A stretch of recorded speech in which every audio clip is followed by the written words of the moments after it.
hope it won't give feedback.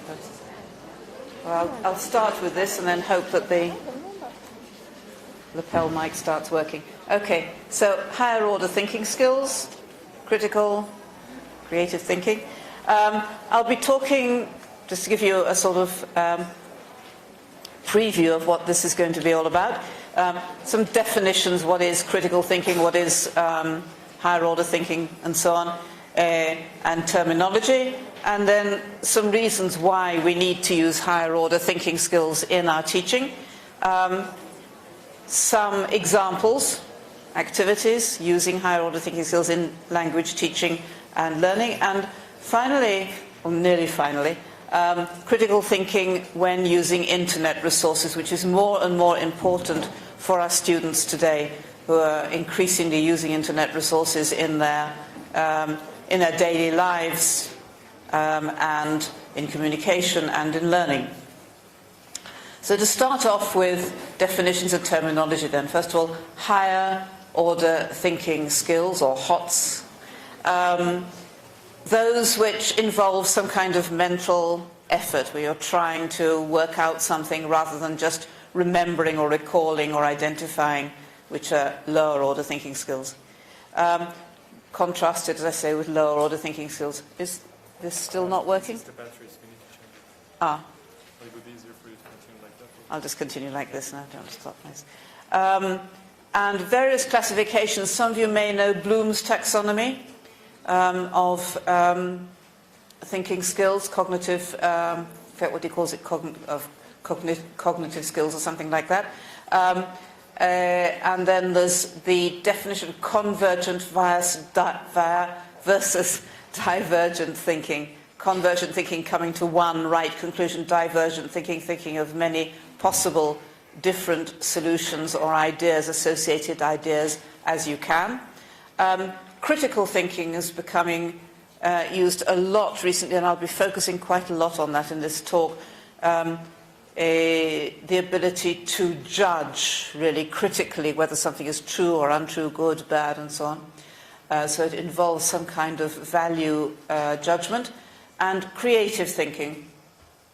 I'm going to focus mainly on the last two, critical thinking versus creative thinking. Critical thinking being the process of thinking that questions assumptions. This is Wikipedia, but I find Wikipedia really, really helpful. Whether something is true, false, sometimes true, sometimes false. Thinking critically, thinking for yourself, not just taking things for granted. Or less elegantly, and I really like this phrase, crap detecting. Crap detecting is a phrase I got from a book by Postman and Weingartner called Teaching as a Subversive Activity, which is a really interesting title. Basically, the authors are saying one of the important functions of teaching is to get your students to think for themselves. And one of the most important skills involved in that is what they call crap detecting, checking out if something is rubbish or whether it is true and worthwhile. I picked this up in an article of my own. Critical thinking entails all sorts of sub-skills of thinking. So it entails the ability of being able to distinguish between categories, to analyze things, to think analytically, to be precise, to be wary of being vague or overgeneral, to identify things which actually contradict or are inconsistent, or tautologous. Tautologous meaning saying the same thing twice unnecessarily. Logic, really, really important. Criticism and being able to apply criteria in order to judge whether something is right, wrong, worthwhile, not worthwhile, and so on. Creative thinking, on the other hand, is thinking up original solutions to problems or creating new constructs of some kind, whether they are artistic or any other kind of work. And it includes two basic categories I'm going to look at. One is general creative divergent thinking, thinking up as many different kinds of solutions to a problem or responses to a cue as you can. And the other is usually associated with the name of Edward de Bono, is what's called lateral thinking, which doesn't mean thinking up as many as you possibly can, but thinking up original solutions, thinking, as it were, outside the box and coming up with new ideas. And both these kinds of divergent thinking, I think we can include in our teaching. Why? I think there are 4 main reasons here. One is language learning. Students will simply learn better if they're also thinking while they're learning. Second is intellectual development. Most of us, or not most of us, but a lot of us are teaching teenagers and young learners where we are one of a number of educators. We're not just teachers of English, we're also educators, and one of our functions is to assist our students in their general intellectual development, not just learning the language. Educational values, same thing. I'm also an educator. And finally, interest. All things being equal, an activity which gets students to think a bit is likely to be a lot more interesting, I'll give you some examples in a moment, than one that does not. Language learning. New language items are better imprinted on our memory if we use deep processing. I mentioned this in my previous talk. Thinking about things a bit more deeply, not just the surface, but associating them, generalizing, exemplifying, analyzing, prioritizing, all these things to do with higher order thinking, dealing with the new items with the language in this way is likely to make the new language memorable. And therefore it's good for learning. Relating the item to its various meanings, to other items they've learnt before, and obviously a higher order thinking skills. General intellectual development. I've heard someone saying the other day, oh, we don't need to teach facts anymore, we just need to teach students how to think. But you can't teach people how to think if they've got nothing to think about. And in order to give them something to think about, you also need to teach them facts. I think that the teaching of facts and information is as important now as it ever was. Even though you can look things up on the internet, you can't begin to look things up on the internet unless you have a basic body of knowledge yourself to start off from, a jumping off board, if you like, a springboard. And so the learning of facts and concepts is absolutely essential in education, plus the ability to relate these to one another, to criticize, to draw conclusions, and so on and so on. And these, so you need both of these. You need the basic facts, which in language is just the vocabulary and the grammar, but you also need to be able to combine them to make interesting ideas and communications. And then there's the educational values.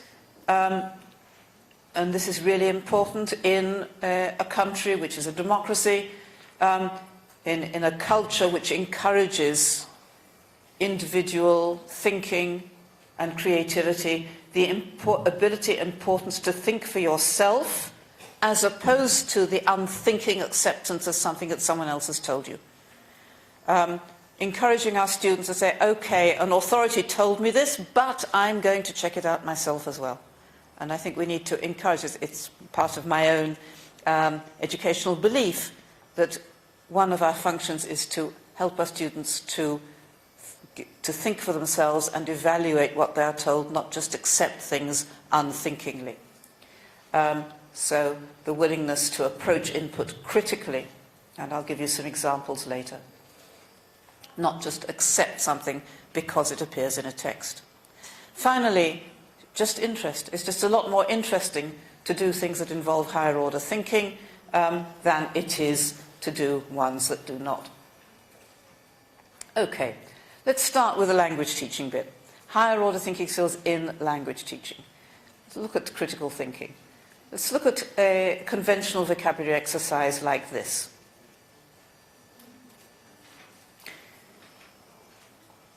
This is lower order thinking par excellence. All they need to do is identify which word goes with which picture. Almost any matching exercise is likely to be lower order thinking. I'm not saying it's not useful, it is useful. Lower order thinking in general is essential before you get to higher order thinking. But nevertheless, firstly, it's very, very basic. Secondly, it's not terribly interesting. The pictures are quite nice, but I don't think it scores very high on interest. Have a look at this in contrast.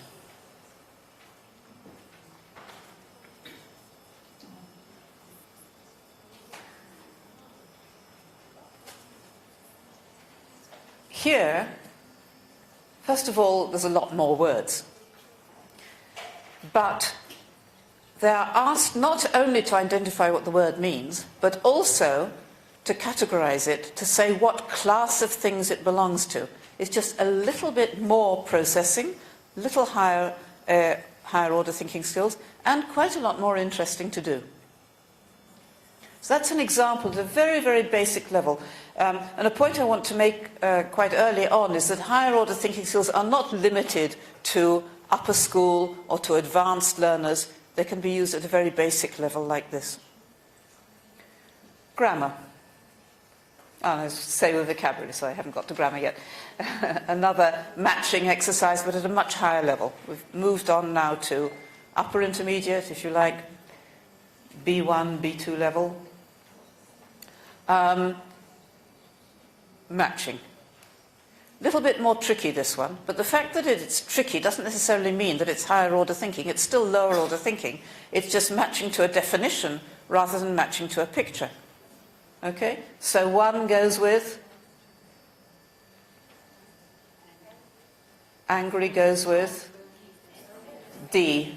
Yeah, D. No, A is 3, jealous, right? So it's not necessarily that lower order thinking skills are easy.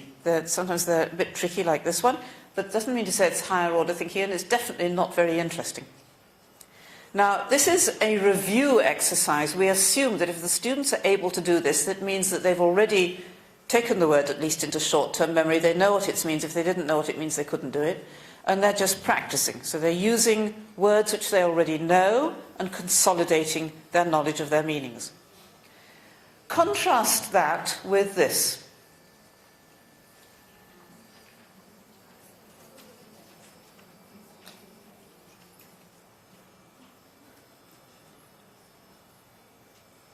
First is a little bit of choice, which I'll come back to when I'm talking about teaching mixed classes, because it's really, really relevant there. It says complete any 3. But what they are asked to do here is contextualize the words in their own experience. I'm asking them to write or to say a sentence which relates to their own experience, putting the word into the context of an actual situation. So it's, I felt angry because, I'm thinking of when I felt angry and giving a reason for it, and notice the conjunctions which are asking them to think about cause or effect or time. In other words, they're also thinking logically about the connections between the two events. I felt confident, so, and so on. And this, I would say, not only leads to better learning, it's activating higher order thinking skills, and therefore is also a lot more interesting to do, a lot more fun to do. What I actually do in the classroom is I say, I'm going to give you 3 or 4 minutes, fill in as many as you can. You don't have to do them in the order they're given, you can fill in as many as you can. But it must be a sentence saying something which is true for you, it actually happened. Okay? I felt doubtful because, and you have to say when, why you felt doubtful, and it has to be a real event. And then after I see that most of them have filled in at least 3, I ask them to share with each other. And they're getting a lot of practice using the new word in different contexts. So they're hearing it in all sorts of different contexts, whereas the previous one just gave one definition for each, and that was it. So this is altogether a richer exercise, and the key difference is the amount of thinking and thinking skills that are going on here. Generalizing. What classes do the following belong to? This is rather like the first one, where you had to, you remember, put the words in people, things, colours, and so on. And this is also putting things into categories, but you have to say what the category is. This is about sort of intermediate level. So a hammer is a tool. Sadness is an emotion, a feeling. There's not one right answer to each, which is also interesting, isn't it? The hammer is clearly a tool, but sadness could be an emotion or a feeling or any other. A mood, right. A table is furniture or a thing or an object. So you've got all sorts of things, but the thinking skill which is going on here, again, is putting things into a generalized category. So identifying where something is in the range of possible categories they could fit into. I'll come back to this in a moment and show how I use it for a particular grammatical structure. But let's go on to conventional grammar exercise. Here's another lower order thinking one.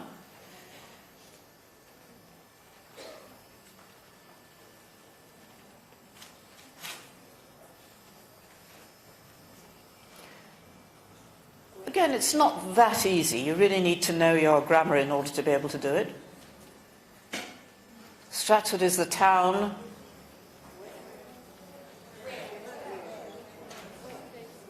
You have to read to the end of the sentence to see that it's in fact not where, it's which, because there's an in there. The town which Shakespeare was born in. If there was no in, then it would be where. So that's why I say it's tricky. It's setting traps. Actually, I don't like this one because it sets a trap, which some of you fell into. But I think it's bad design to have traps like that. But in any case, it's lower order thinking. It's just filling in the right form, and they don't necessarily need to know what it means, even. Some of them can be done without understanding meaning. Lower order thinking. I want to practice relative clauses, and I want to do it in a more interesting way. And one way I can do it is like this. A hammer is a tool, remember? But it's a tool which, what? Which is heavy, okay? Which we use to hit nails, which we use in building, all sorts of things like that. It is used for mending. A cow. How would I want them to finish that? A cow is an animal. First of all, they have to say the category. Is an animal which gives milk, eats grass, I don't know. They all begin with a C, I'll tell you why in a moment. But this is a lovely exercise for practicing relative clauses. It gets them to practice the relative clauses, identify which, first of all, they have to decide which relative pronoun or adverb they're going to use. So a cow, which, but a carpenter, who, and Canada, a place where, perhaps. So they have to decide which they're going to do, and then they have to say what specifies it. So what you're asking to do here, from the point of view of higher order thinking, is you're asking, first of all, to generalize, to categorize, what category does this belong to? And then to specify what sets it apart from other things in the same category. So a cow is an animal which gives milk, say. A carpenter is a person who makes furniture, works with wood, whatever, but they need to specify what kind of a person it is. So it's a nice one. This is an activity which I came up with years ago, and I've done it repeatedly. I give each group one of these little lists, divide the class into 6 groups, okay? Each group gets a list and has to write a definition for this, but without actually writing the item itself. So for list 1, for example, they might say, a place in the southern hemisphere, or a country in the southern hemisphere, which is in the southern hemisphere, sorry. For the second apples, they might say a food which grows on trees, or a fruit which grows on trees.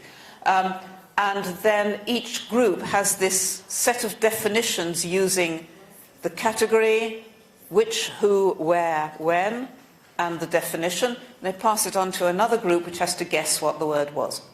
And the reason why the lists are all the same beginning with the same letter means that they already, as soon as they guess the first one or two, they already have a clue which will help them get the rest of them right, because some of the definitions are sometimes not specific enough.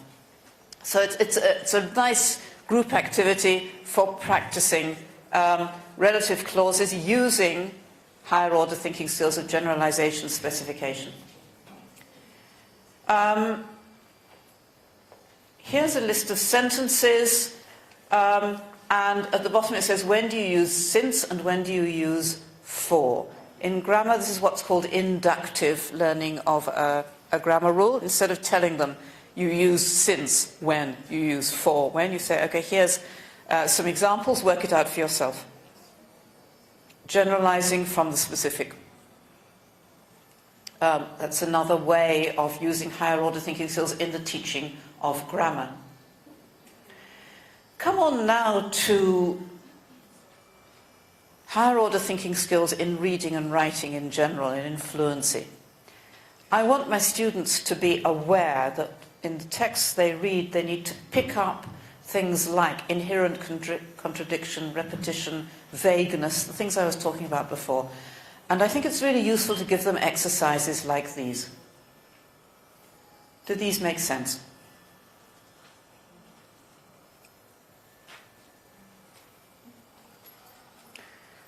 And they're not just pick them up out of the air. These are actual mistakes that students make. The larger half. Can there be a larger half? It's a contradiction, right? An objective opinion. Can there be objective opinion? People say it, but if you think about it, any opinion is an opinion. How can it be objective? I'm asking them to think here. I'm asking them to think about whether something is true, possible, so definite maybe, an exact estimate. Either it's exact or it's an estimate. You can't have both.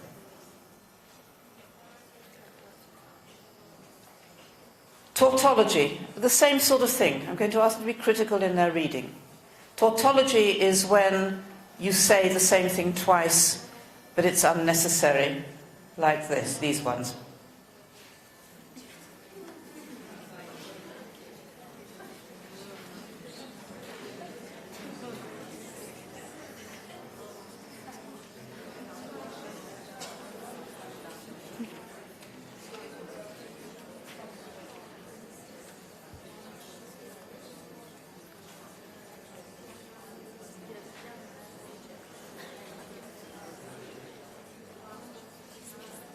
They all clear why they're tautologists?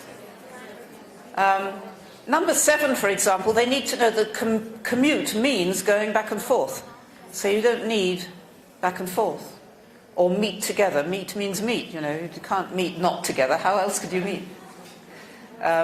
Pure, undiluted. You come across things like that in advertisements where they're using the tautology to try and make a point. But we want our students to detect that they're being manipulated a little bit.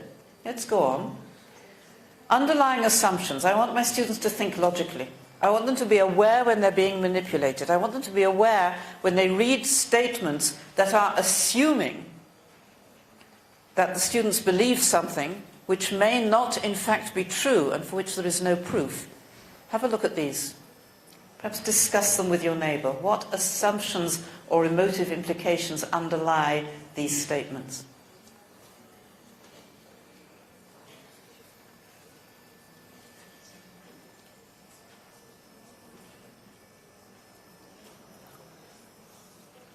Okay, I'm taking a break now and leaving you to look at this for a couple of minutes and then tell me what's wrong with these statements.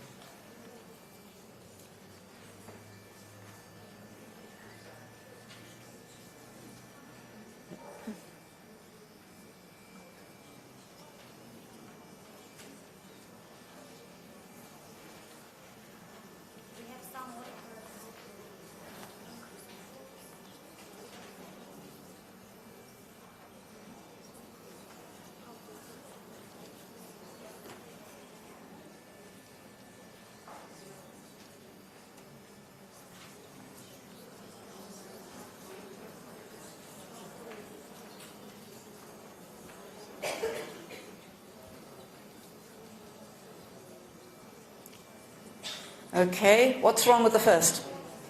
What's it assuming, which is not necessarily true? Sorry? Sorry? Well, it might be true that it's entirely neutral agreements, but what is the belief underlying the statement, which is not necessarily true? It ain't necessarily so, yes? Can't hear, sorry. Okay, but why is the so not logical? What's illogical about the so?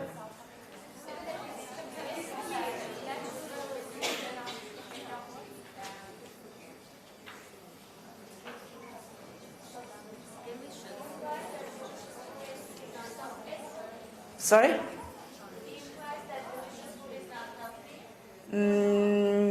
The delicious is not healthy? Sorry?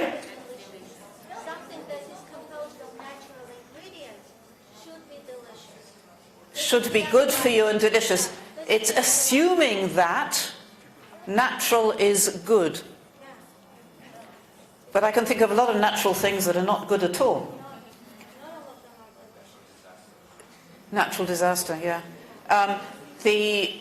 There is an assumption, you'll come across it, and I really want my students to be aware when they're reading advertisements. The word natural is often misused to mean good. Natural does not necessarily mean good, and what this statement is assuming that you believe that natural is good. And it's taken in quite a lot of you. Okay, so we need to be careful about it. We need to raise students' awareness of this. The second one is scientifically proven. The word scientific and scientifically is bandied around, but unless they actually give you solid research to back it up, it's got no meaning at all. What about number 3? Thousands of people have already said, you come across this all the time. Lots and lots of people do this. Do it too. What are they appealing to here? The majority is right. Is the majority right? Well, not necessarily. I want the students to think for themselves, not go for the herd instinct. Because everybody else does it, therefore I've got to do it. And that's the same true as 5. Yes, everybody knows that. Everybody knows that is not evidence. Everybody knows that is the herd instinct. Just because everybody thinks something does not necessarily mean it's true. And what about number 4? Outdated is... Sorry? Yes, what's wrong with outdated and old? Nothing is wrong with outdated and old. But this statement implies that you shouldn't use it the only reason they give you is because it's outdated and old. In other words, old is bad. And I take personal offense at that because I'm pretty old myself, but I don't think I'm bad. I don't think that oldness or old-fashionedness or something that was invented or written years ago is necessarily bad just because it's old. Old-fashioned can be good. And you'll find it all over the place. This is an outdated, old-fashioned thing. Don't do it. But I want my students to say, I want more evidence. If it's old, I also want to know why it's bad, not just that it's old. Similarly, we come across reasoning, premise and conclusion. They give a premise, a basic fact, and say, therefore, the result is this. What's wrong with these?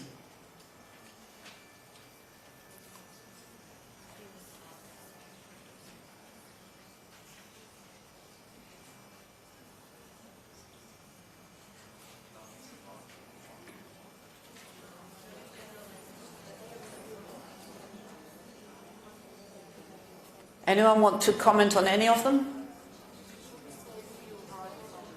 Sorry? Can't hear.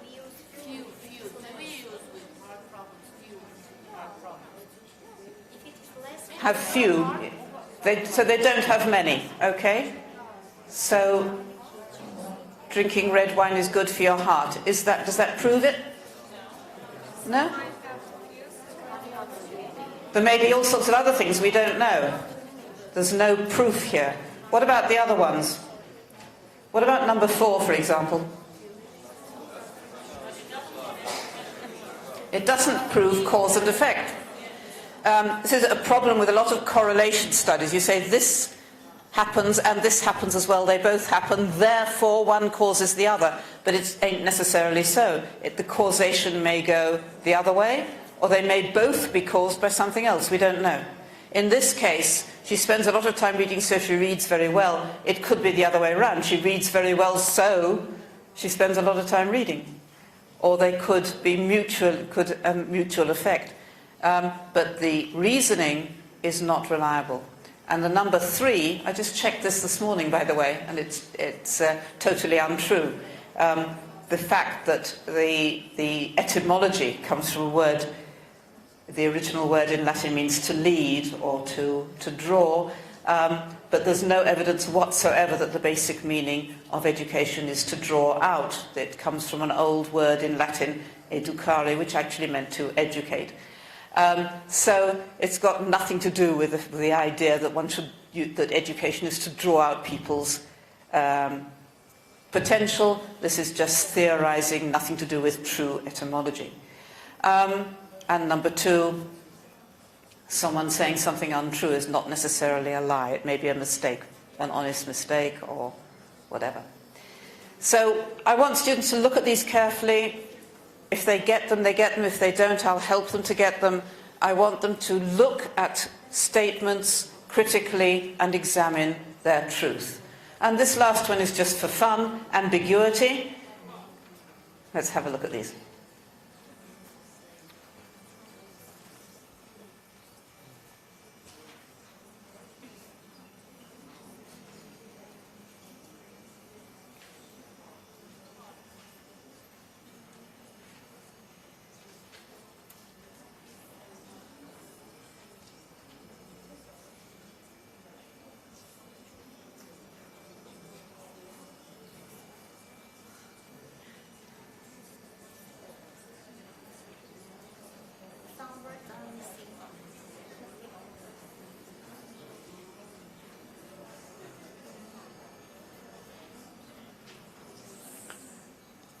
Some of them quite funny. Enraged cow injures farmer with axe. Who had the axe? Well, yes, it was meant with the farmer, but it looks funny. And what I want them to do with ambiguous sentences like this is work out why they're ambiguous, look at the meanings of words, the order of words. This is actually a language exercise. And I want to make sure that their own language is unambiguous.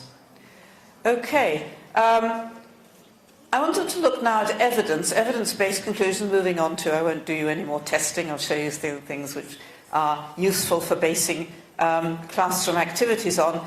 Evidence, I want my students to base their conclusions on evidence, that they know that something is true because there is evidence for it, and similarly to be able to use evidence to draw conclusions.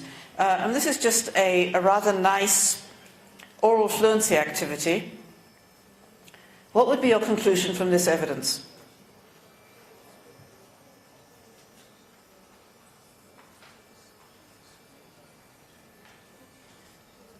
Anybody? She's what? She's a doctor. Simple as that. She's a doctor. She must be a doctor. I use this one actually for practicing must be, can be, could be, can't be, the modals of logical evidence.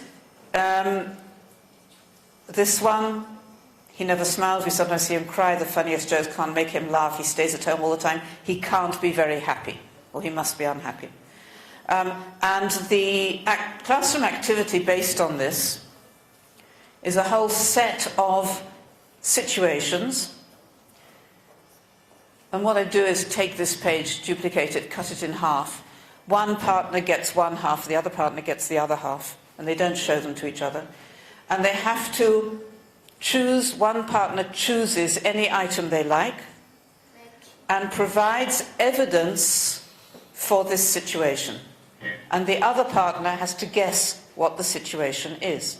So you get, there must be a party at their house, so I have that on my card, so I say to my partner, there's a lot of music coming from that house and there's people coming and going all the time and they're wearing nice clothes and so on and so on and so on.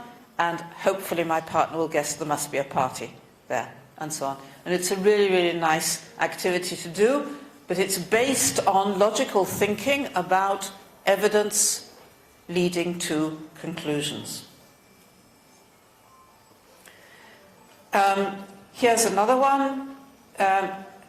Using conjunctions, teaching conjunctions, language exercise on conjunctions.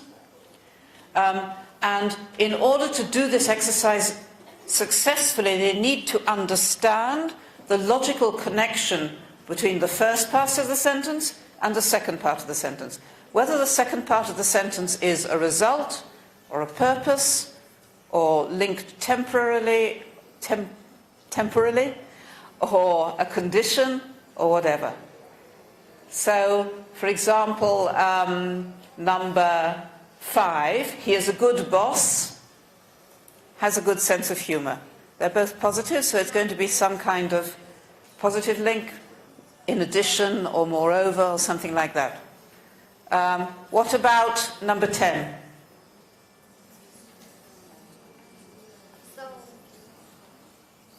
It seems there's plenty of time. We need to get started immediately.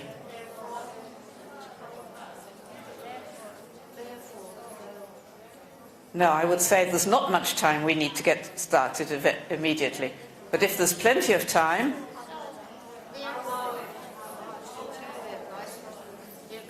I would say there's a contrast here. Nevertheless, even so, we still need to get started. But you need to see the connection between the two events or two situations. Creative thinking, divergent thinking, all sorts of brainstorms. These are lovely bases for oral fluency. How many things can you think to say about this picture? I'll come back to this tomorrow. How many ways can you think of to solve this dilemma? How many ways can you think of to compare a train with a car?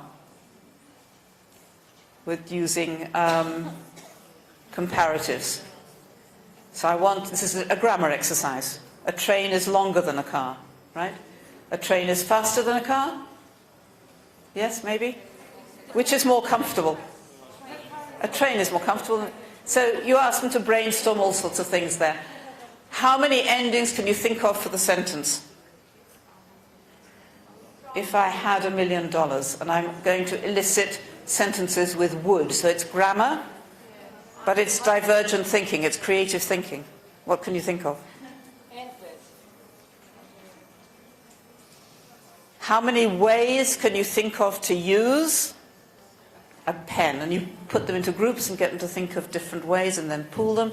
Oral fluency is a really nice exercise. It's a well-known creativity exercise, exercising creative thinking. Come up with some fairly disgusting ideas, but they're fun and they have a good time and they do a lot of talking. How many adjectives can you think of to describe the noun road? This is vocabulary, collocation. So they come up with things like wide, narrow, busy, bumpy, all the words they can think of to describe road, and you use the opportunity perhaps to teach them new words as well. And the same thing, how many nouns can you think of that could be described by the adjective? Clear? Nouns can be described by the adjective clear? Can't hear, sorry. Shout. Weather, clear weather. A noun which can be described by clear. Idea, question. Window, what? Sky, clear sky. Okay, good. And lateral thinking, as it is thinking outside the box, so you're going to give them questions which are a bit challenging, not expected, fairly conventional ones like in a normal brainstorm. So think of ways to compare a computer with a piece of spaghetti. What's the connection? No connection, but it makes them think. And when you first say this, like I'm saying it to you now, you get expressions like this. Well, what's the teacher asking us this silly question for? And then they start working on it. And it's really quite challenging and fun. Can you think of a comparative sentence comparing a computer to a piece of spaghetti?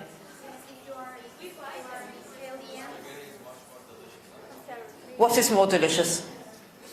Spaghetti is more delicious than a computer. Exactly. What else? A computer is more expensive. Right? And so on. And you come up with all these things. And it's fun. I can see you smiling. It's fun, but it's practicing comparative of adjectives. And making them think. Outside the box. What else outside the box? Find questions to which the answer is, well, usually you're given a question and asked to find the answers. Is doing it the other way around. Suggest at least 3 advantages of things which are normally seen as disadvantages, as disadvantages. Okay? 3 advantages of not having a cell phone. Can you think of any? Quieter life. Name 10 things you have never done.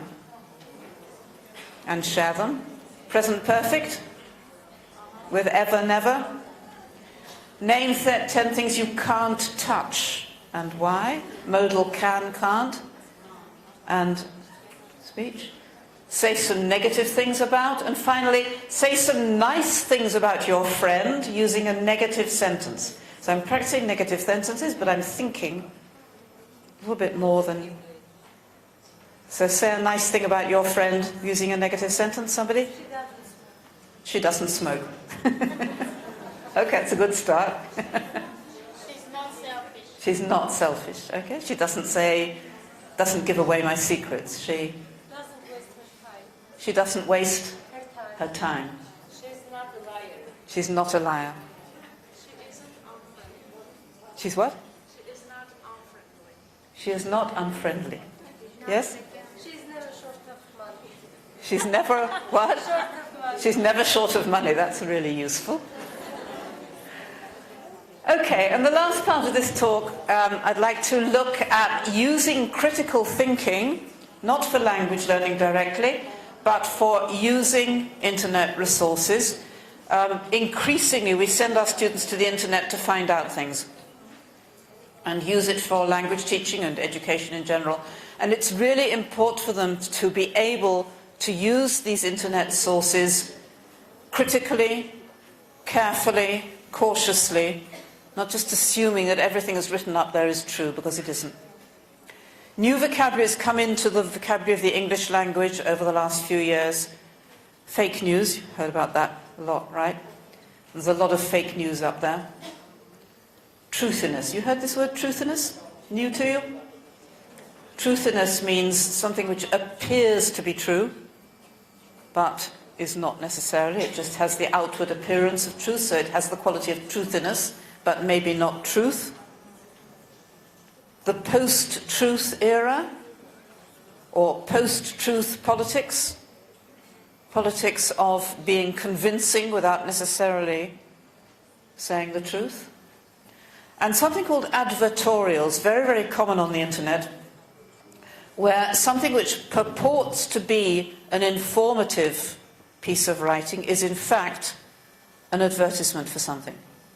And you are led to read it because you're getting the information, then suddenly you find you're actually being persuaded by the writer to buy something. Okay? This statement is one which our students need to be very aware of. But how do you know when you're being taken in? And this is where I, as a teacher, want to make sure that I help my students to get the critical thinking tools they need to be able to distinguish between something which is true and something which is fake. Have a look at this one. It looks like an informative piece of writing. Helpful even, positive. Should you accept a pension buyout offer, giving advice to the reader about financial matters.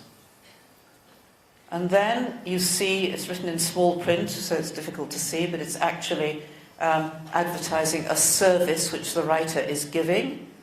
And at the top it says, hire me. That's one of the options at the top. On the first page, you already see a hint that this is actually a guy trying to sell his services for financial advice to the reader. So it's not just innocent information. Fake news. Here's 2 examples of fake news. NASA warns Planet X is headed straight for Earth. Permanent closure at Walt Disney due to Hurricane Irma. This was a little while ago. And here's another one, which again it went the rounds of the internet. A lot of people were taken in by it. Pizza Hut coupon. Print or show your coupon on your mobile device. 3 large pizzas free. Now, really, is that likely? Pizza Hut is going to give away lots and lots of pizzas just to someone who prints out something, but a lot of people were taken in and went to Pizza Hut and were very disappointed not to get their pizzas. Get suspicious, I tell my students, if the content is unlikely, like this planet headed straight for Earth, and sensational, if it arouses a strong positive or negative reaction. In other words, I'd really like this to be true, I'd really hate this to be true. If it's trying to persuade you to spend money. If you saw it on a website you haven't met before and are not familiar with and don't know that it's reliable. If it reached you through social media. If the headline is very big, capitalized, exclamation marks. If it has no date or acknowledged author. If it provides no evidence, really important.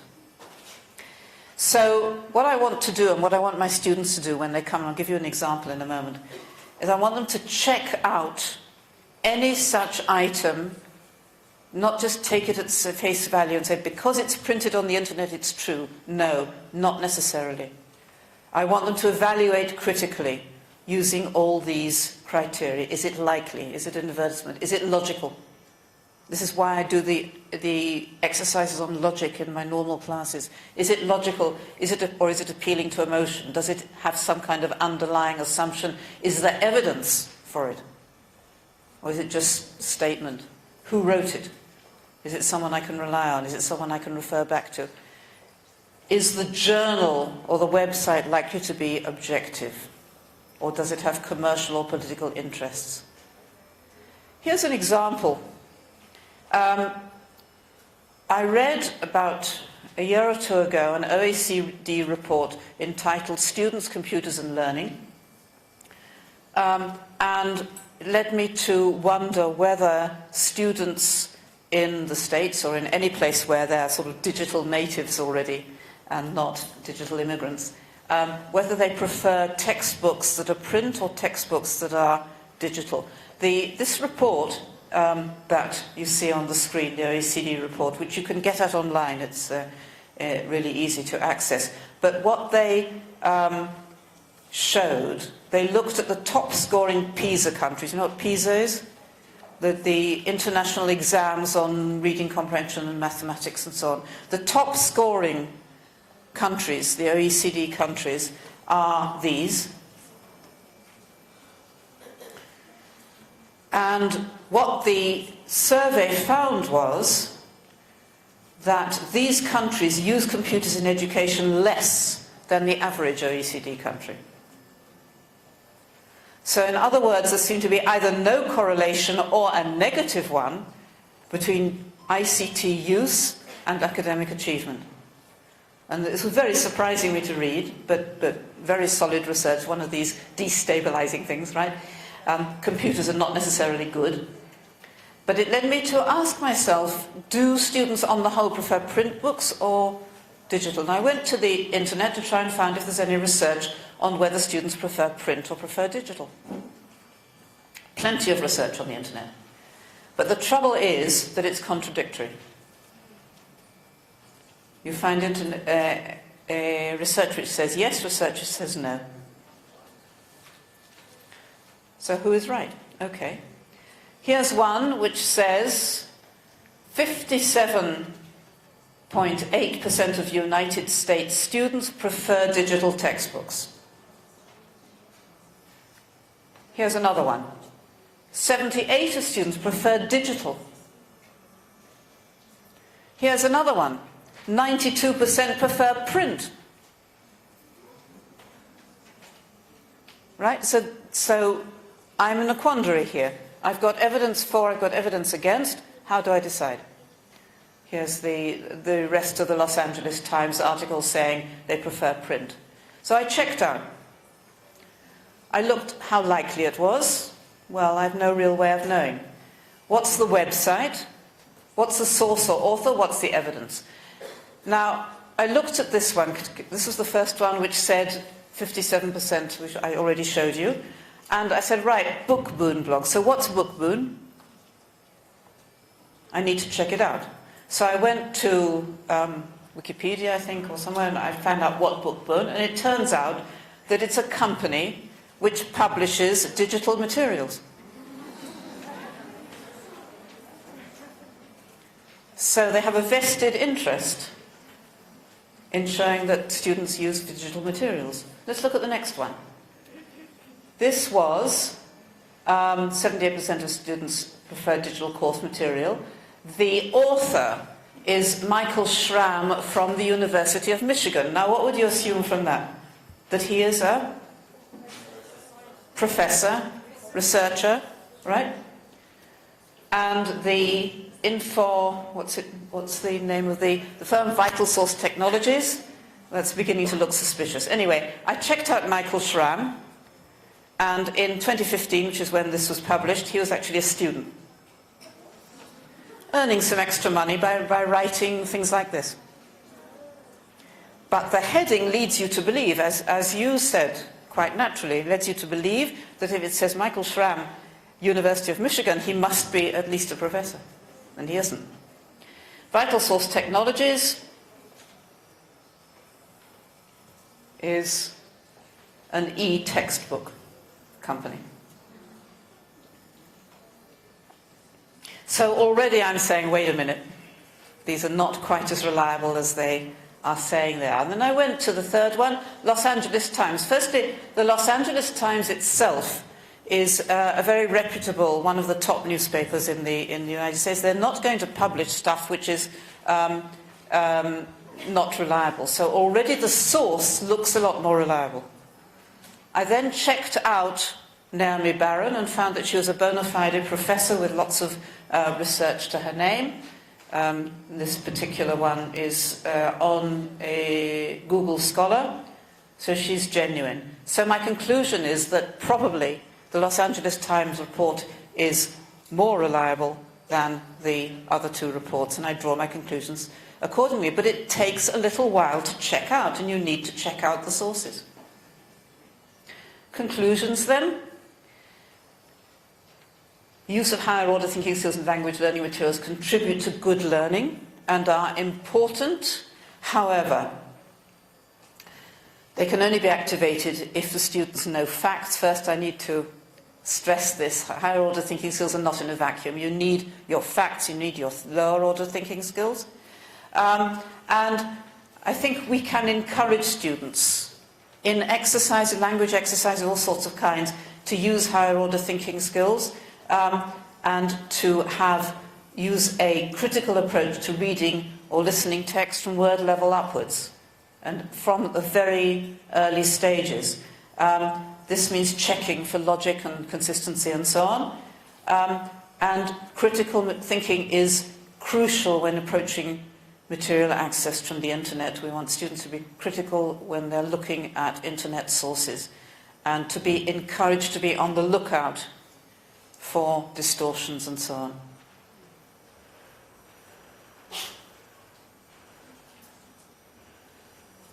Thank you.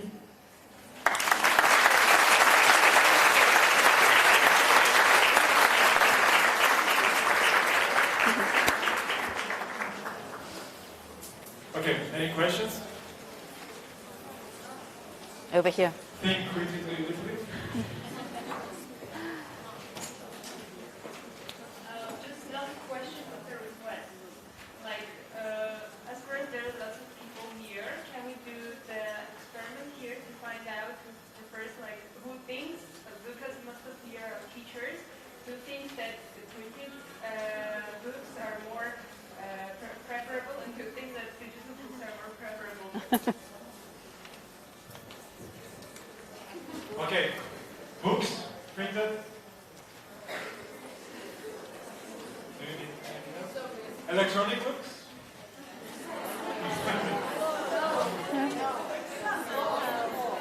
Yeah, Los Angeles time to try.